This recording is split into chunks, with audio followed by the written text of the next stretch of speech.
Samsung.RorO and Gamania.Slam. Gamania.Slam being the blue Zerg on the right side, and Samsung.RorO will be the red Zerg on the left side.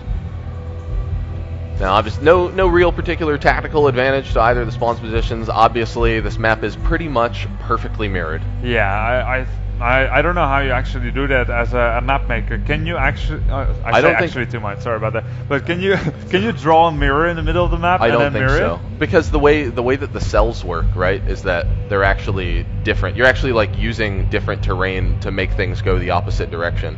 Oh yeah. Right, because it's like a 3/4. Or well, I guess everything's built in through 3D, so. Yeah, maybe.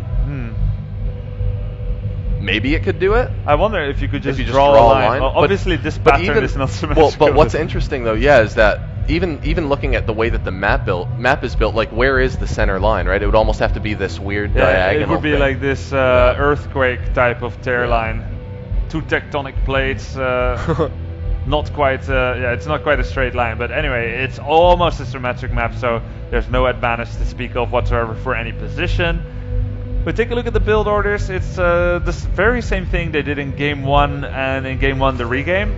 It's just a 15 hash into a 16 pool, and then Slam gets a slightly faster extractor, and RorO gets one more earlier drone. Yeah, so once again we do have RorO moving in to collect all of the gas. It finished just a little bit behind Slam. Slam is currently...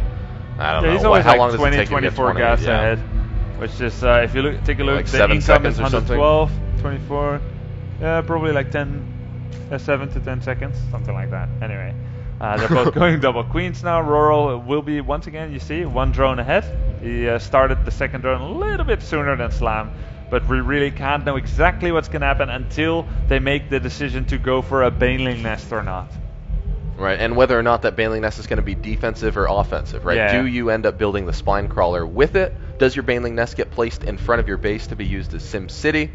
We'll find out soon. Many little nuances there for sure. Nice saturation there by Slam on his main minerals, and he's going to send the rest to his expansion.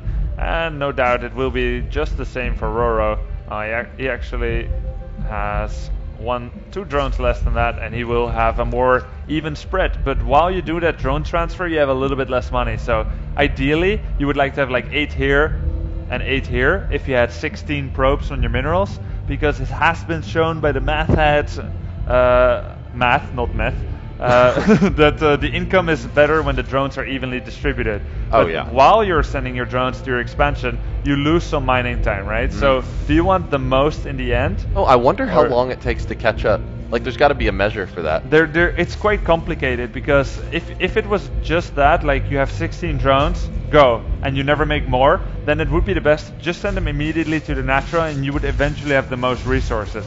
However, the minerals that you mine sooner while you're still mining in your main, you can make a new drone from that sooner already, and that's going to affect the income in very complicated ways. So a lot of it is experience and just playing a lot. Oh, whoa! Slam getting in there for a quick pick onto one of the drones. Very nice. Yep. Very nice to get in there. And I mean, Zerglings cost the exact same amount of his drone, but Zerglings do not collect minerals.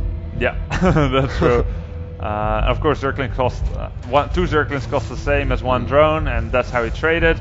But that's a little bit less mining that RorO has right now. Yeah. So Slam is making it look like he might be doing like a very aggressive attack with the amount of links that he has done. But RorO can see this. I mean, the Overlord place. You have no way to get that Overlord off the map. Now, Slam is almost done with his lair already. So as you can see, Slam was using those Zerglings as a little bit of a feign. He wanted to try to get RorO to play defensively there, but it didn't work out. Well, now all the links are moving across the map, and RorO is changing into a highly offensive build.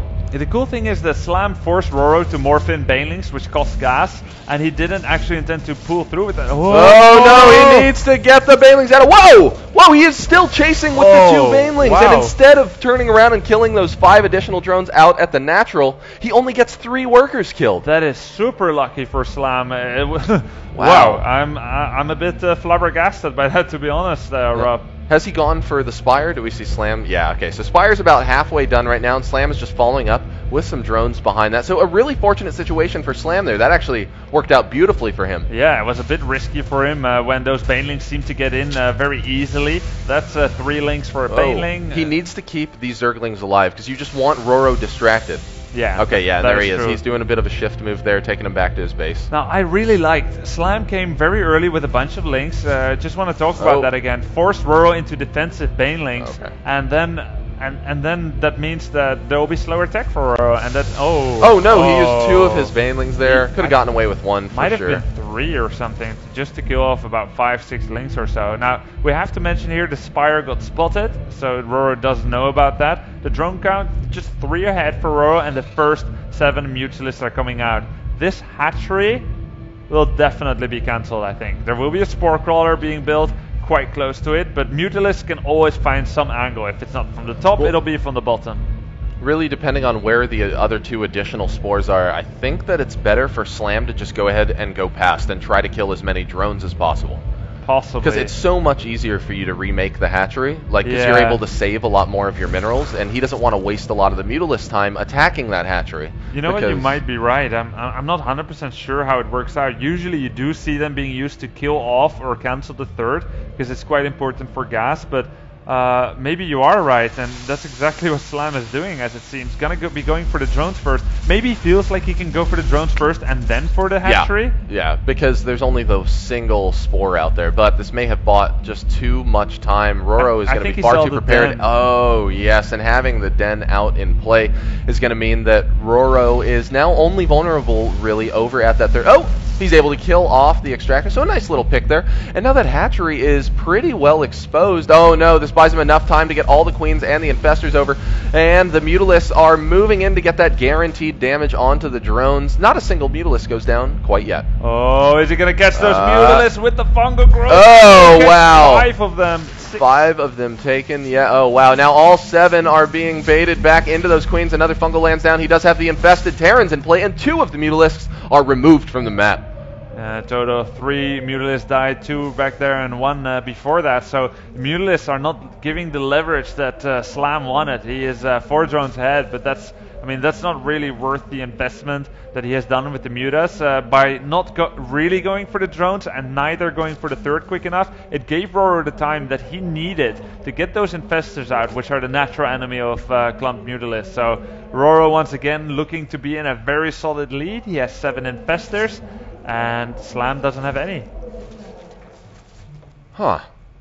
Well, RorO has been doing a great job just getting out a little bit ahead and then being somewhere where he can just continue to add on. And already having those Hydralisks is going to be probably the most valuable thing here. Yeah, I mean, it's obviously cool having that he's mixing them in so soon, right? Yeah. Normally you'll see... It's not often that you don't see a ton of roaches before you see the Hydralisks. But in this case, RorO says, well, if my infestor control is good enough, and if I use my roaches well, really if I land the fungals, it doesn't matter how early I get the Hydralisks, right? Because if I can keep them alive, then I'm already good to go. Oh! Does not get the fungal onto the group of Mutalisks. And Ling's now moving in there, not really getting any big damage off. Oh, look at this. I'm not sure Slam should be moving out here. He just has a bunch of slow roaches with Mutalisks. He's going to get fungled here. We'll try to maybe pick off an infestor with his Mutas. We'll just get 1 for the cost of those 5 Whoa, Mutas. so many roaches. Whoa, suddenly quite a lot of roaches, yeah. And he will take control of this fight. But he's not using the Overseer to follow the infestors. Instead, it was just stuck out in the center over there. Oh, no, and now the Queen is slamming down onto the Overseer. And Slam is walking his way over to the third. Yeah, this is a very scary situation for Slam. If he gets 1 fungal, he could lose all those roaches being outranged by those Hydralisks. The upgrades are in a very good position for RorO. He's almost going to be 2-0, whereas we have, not too bad, 1-1 for Slam. Once again, opting to go for that double evolution chamber. We also have the infestation pit finished for Slam already, and pathogen glances being upgraded, and here come the first 7 infestors for Slam. So In the end, he has been mining a little bit more, 64 drones, and a lot of those expensive Hydralisks got produced for RorO, which means that he hasn't been keeping up as much as he could have with his Infestor production. So Slam is slowly getting back into this game a little bit, I should say. It was a huge deal that Slam was able to kill all of those Hydralisks in the center. Oh, that was actually such that was the turning point. That was the one big advantage. It. Yeah, that was the one big advantage that RorO had, and Slam took it directly out of his claws. And RorO is not quite as on top of his larva injects that we could have. I've checked the main base and the natural several times. Look at that, 200 energy, whereas he only has 5 larva right now. So now he's going to be going for the inject. He has missed a lot of injects, huge amounts of energy on every queen. So he's not maxing out as quickly as he might have. And this also has helped Slam to equalize here. And Slam has been keeping up more with those injects. His queen energy is looking lower, so that's comforting for him. And maybe this is why Slam wasn't afraid to go for a longer game, didn't do some kind of cheese, because he's also comfortable in his late game skill. Right, and here he is now adding on the Hydras of his own. Oh, what are the upgrades looking like? Okay, so we've got 2-0 from RorO, and over here we're at 1-1 for Slam. Yeah, okay, 1-1, and he's working on 2-2. Okay. So at the very moment, RorO is in a bit of a lead, but in roughly 80 seconds or so, Slam will have a pretty good lead. Oh, but RorO doesn't want to wait 80 seconds. Yeah. Whenever I say that people are attacking, I'm always thinking like, dude, you got sick timing, man. A bunch of roaches will die here, but that does alert... Oh, only one roach died. This does alert Slam to the forces there. Once again, seeing that multi-pronged attack by RorO, taking down that queen, that's going to hurt Wow, you can't inject if your queens are dead. Yeah, that's a universal rule of queens. Doesn't matter how much energy my queens have if you don't have any queens. Now out here, a big fight starting to happen. The Hydralisks are a little bit more exposed than Slam would like them to be. But oh no, lots of RorO's army has been dying. Who's going to be quicker with the repop here? Who will come out ahead in this engagement? We see that the 2-2 still has not finished up for Slam. So RorO has the slight advantage as far as the upgrades go. But behind this, RorO has moved his roaches up into Slam's main and started taking down some of those drones up there, trying to take away that drone lead that Slam previously had. He's also used the infestors around the map and used those infested Terrans to deal some more economical damage. Oh my god, RorO is playing this so annoyingly, so annoying to go up against. He has roaches everywhere with burrow, always just burrowing 1, 2, 3 roaches and keeping the opponent so distracted in his mind. The fights had been going quite well for Slam, but he keeps losing drones in these little peripheral fights, and that's giving RorO the lead he needs. How do you get a lead in an equal match? It's by out-multitasking your opponent like this. And he is just keeping right at it up in that natural. We still see those 2 roaches are hanging out there. He's likely going to use those as this fight goes on. Now RorO is fighting. It's looking like he's starting to win the tide of war out in the center.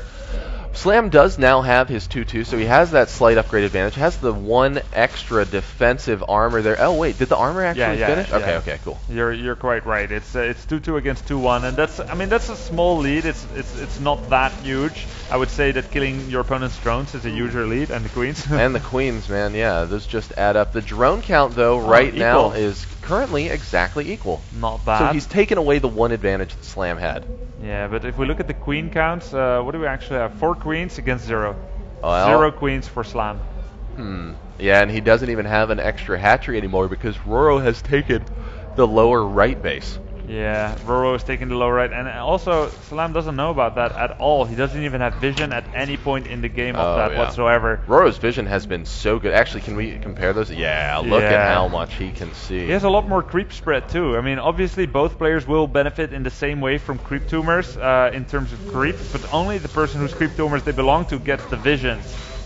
Oh, and here comes RorO landing yet again a couple of very nicely placed fungals as Slam walks into a concave that he just does not want to battle right now.